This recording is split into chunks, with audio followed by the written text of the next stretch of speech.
Welcome to the second part of the presentation on basic trigonometry. In the last 10 minutes, I had trouble getting a lot of examples, so I want to do a couple of more with you guys. Okay, so let me start over just because this got messy. And we're just going to do what we did the last time around. So let me just draw another right triangle. Let me make sure it's not going to be too big. Okay, so here's my right triangle, and let me just throw out some random sides. Let me say that this is 6.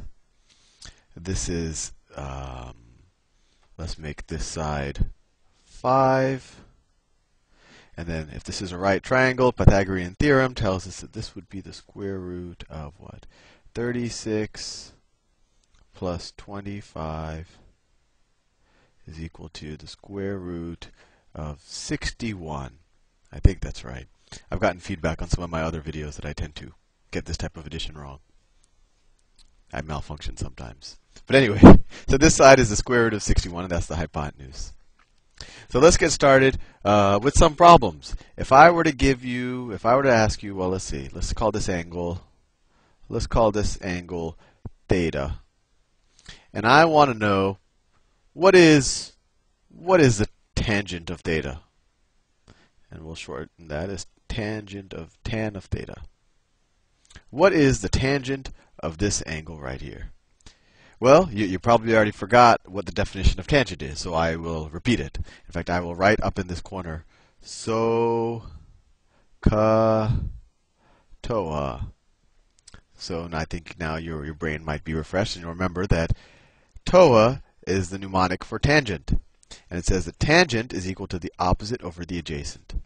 So the tangent of theta is equal to the opposite side. Well, that's this side. That's the side that's length 5 over the adjacent side.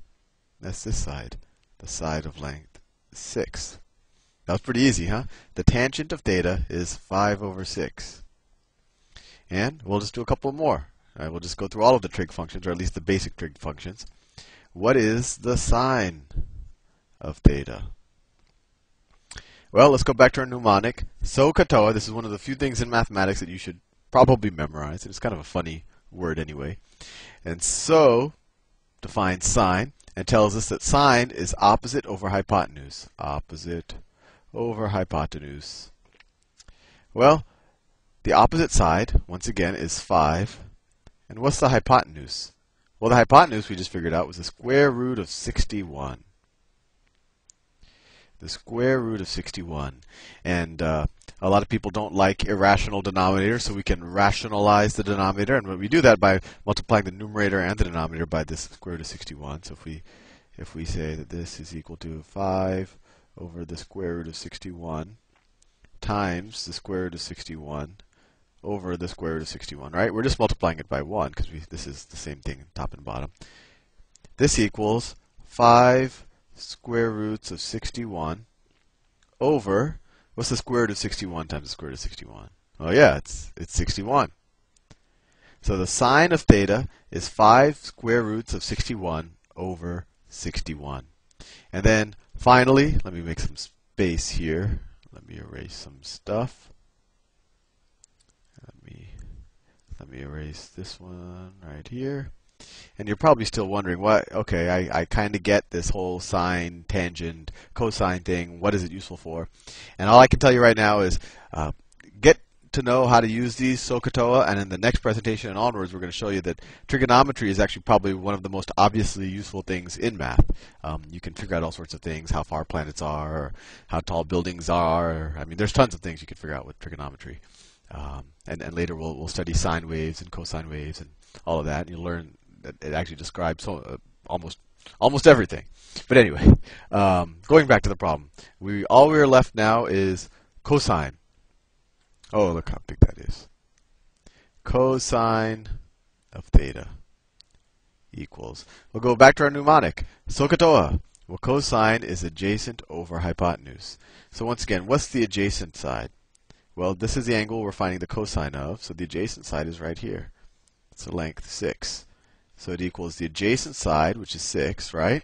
And we figured out what the hypotenuse was. That's this side. It's length square root of 61. And if we rationalize this denominator, we get 6 square roots of 61 over 61. It's kind of messy numbers.